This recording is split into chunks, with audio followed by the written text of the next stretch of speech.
On the surface, stacking seems pretty straightforward. Take your fiat money, exchange it into gold and silver, and you can't go wrong. Well, one of the biggest mistakes stackers make comes in paying too much in the form of premiums, especially when you try to utilize the strategy of swapping silver for gold and gold for silver. So what exactly is a stacker to do when you have a boatload of silver? Is there a strategy to deploy that isn't riddled with mistakes? Well, I was minding my business Friday afternoon when I got disrupted by a phone call from my gold coin shop owner, Joe. Joe said, "Hey, I'm all out of silver. You got any silver you want to sell me?" I responded with, "Sure, what do you need? Rounds, bars, kilos, generics, the expensive stuff?" To which he responded, "Keep the expensive stuff. Silver is expletive silver." "Okay, Joe, how much?" "As much as you want. 100, 200, 300 ounces, whatever. I just need some silver." After I loaded a couple hundred ounces and carried it to the car, I was definitely reminded about how heavy and inconvenient silver really is. Fun fact, 300 troy ounces is about 24 pounds. I get to the LCS and Joe's very excited because I have this little decorative box and it's like a little treasure chest of goodies. He says, "How about I give you spot for everything I take?" I said, "Sure, but I need to warn you, I got some funky stuff in there, like some JM Bullion anniversary rounds, AppMex anniversary rounds, Christmas coins, Barack Obama coins." You can guess what Joe said. Silver is expletive silver. By the way, there's also a tube of kangaroos and a mix of Britannias and harmonics. And guess what he gave me for those? Spot. It didn't matter. Some of the first things I want you to take away. One, you heard it from a professional. Metal is metal and they don't really care. They buy for weight. And two, yes, there are some places that would definitely have given me a little more over spot for those sovereigns in particular. Other places would have given me maybe an extra dollar or 50 cents. Not 50 Cent, the rapper. Okay, even I thought that was a bad one. While we're laying out and counting the silver, a gentleman walks in and he sells 2 gold buffaloes. Oh, breathe, Dr. Stacker, breathe. For those of you that don't know, just like Billy Paul had a thing with Mrs. Jones, me and gold buffaloes, we got a thing. Okay, anyway, I won't do the singing. But we know it's wrong and it is way too strong. Anyway, I might need a moment.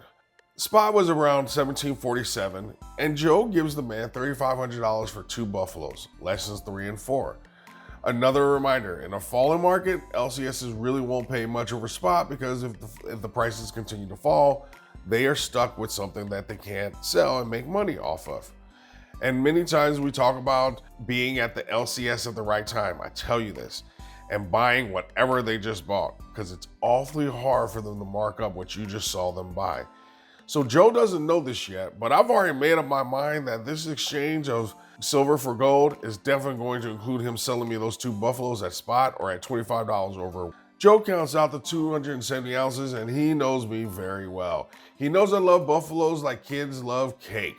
He laughs and says, "How about 2 buffaloes and a cougaran?" Joe wasn't playing fair. But Joe knows that I can't say no to buffaloes, so we make the deal happen. By now, I am certain you have a ton of questions. Why would I trade silver for gold, especially when the gold-silver ratio is 91-1? That doesn't make sense. Okay, I'm gonna pause right here because I may have clickbaited just a little bit with the title. The problem is, right before I walked in the door, someone else came in and bought Joe's last quarter-ounce coin that was meant for me.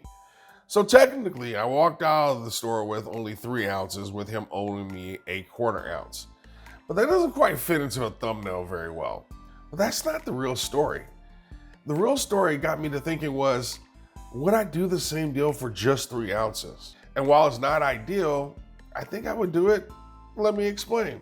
I'm really gonna encourage you to stay to the very end, and not because I need you to watch the whole video, but because I truly believe the twist at the end of the story is going to change how you see this whole thing.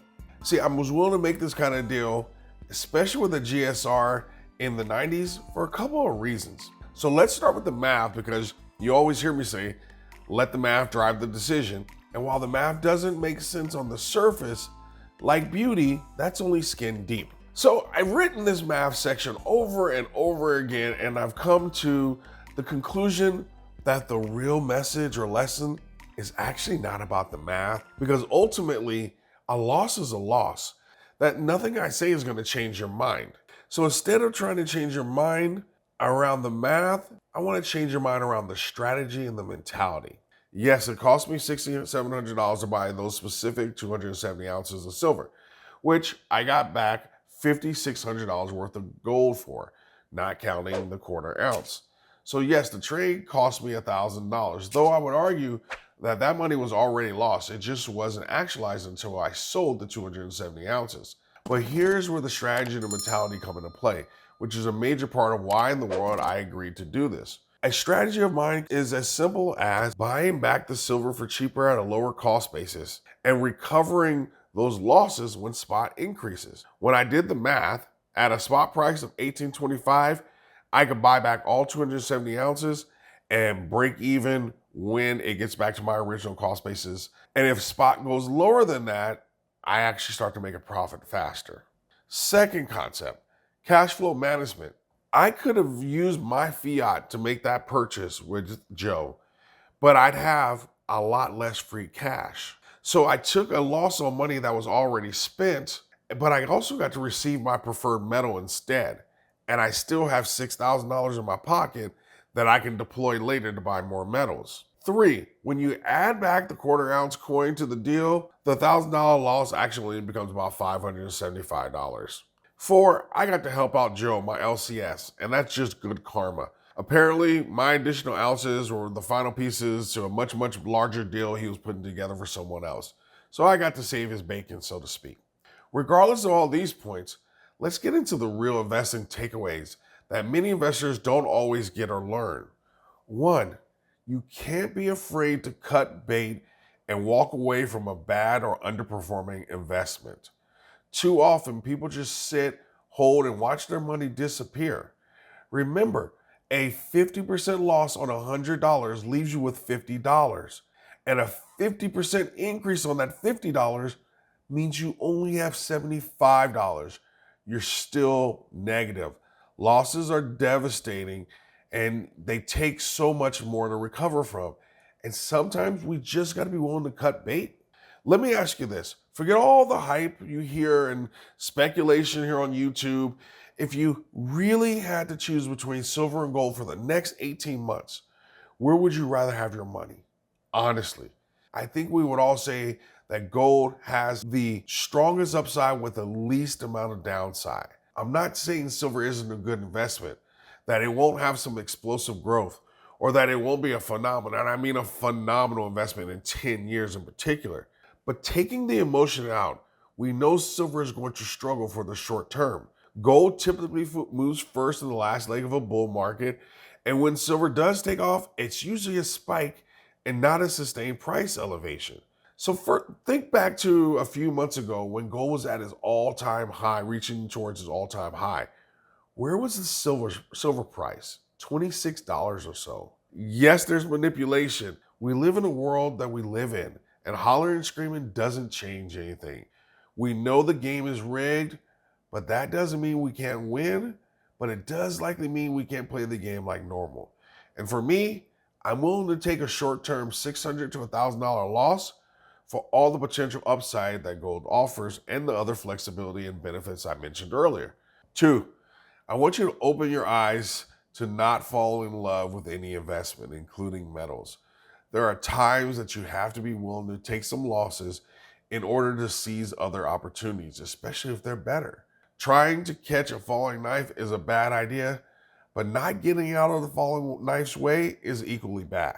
This is why you have to have your wealth preservation / insurance / hedge stack and your investment stack. I shared recently in the video that I'm almost all in at these levels. Now that it looks like we're making a double bottom, I'm going to take advantage of these levels in case gold does bounce off of the 1735 or the 1710 prices. Those are based off the Fibonacci levels, because we definitely have what feels like a window of opportunity for us. So I'm willing to take a little bit of an L, take a loss of some silver, which is underperforming anyway, to move it into something that is set to perform. Next, I don't recommend this for everyone, and I definitely don't recommend taking losses. But taking a loss doesn't mean you still can't find a way to make that loss work for you. It's about what's between your ears. In the comment section, first, Don't be mad at me for kind of clickbaiting you a little bit. Remember, I wanted this to be a thought exercise to stretch and open your brains to other ideas. I wanted you to see that you can cut bait, you can take a loss, and still maneuver in a way to turn it into a positive. So here's the question for you. Would you do the deal for 3 ounces of gold? Well, what about for 3 1/4 ounces?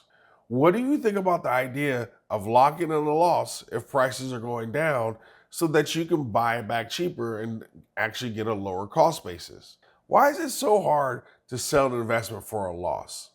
Just for kicks and giggles, you can also do a fill in the blank. The phrase is Dr. Stacker trading 270 ounces of silver for 3 ounces of gold was, oh Lord, I can't wait to read those comments. Now for the crazy twist I promised you earlier. In case you're wondering, would I do this deal again? Yes, definitely. And let me explain why. While this isn't exactly 100% accurate, when I first came up with this idea, I looked at the various silver purchases and compared spot price of silver versus gold. And guess what I figured out? Again, it's not 100% perfect, but if I could go back in time and bought gold instead of silver, I would have spent around $7,000 based on spot prices. I'd still be down $1,000 because of how prices have fallen. So all I essentially did was roll over my silver losses into gold, which brings home a point that I've been making about the gold to silver ratio. If you look at the ratio, this is potentially one of the worst deals on earth. But when you understand the numbers, your numbers, what you paid in spot, your premium, all of a sudden the GSR isn't as valuable because it doesn't tell the whole story. And even without Joe sweetening the pot for me by throwing in a 1/4 ounce, which looked like a terrible deal, was really me repositioning myself into an asset I really want to be in. As you think about the comments you're going to make, I want you to chew on this for a moment. Don't let conventional, traditional thinking drive your determination. Let rational, investor-like thinking drive your determination. I really hope that this thought activity has your wheels spinning and has opened your mind. You may still not agree with my decision, and the best part is that I, and only I, have to own my investing results, just like you have to do the same. Last piece of business. I want to let you know that we have finally started offering channel memberships. And I've tried to put some thought into how we can use these memberships to really add value to your lives. So make sure you check it out, as I think it's going to be a great experience. And if it doesn't work for you, don't worry. Nothing is going to change on the channel. We will still put out the same quality content. But if you hit the join button, there's a video that will explain it all. Thank you for seeing this video all the way to the end. Give yourselves an A+. Always stack smarter and never stop learning.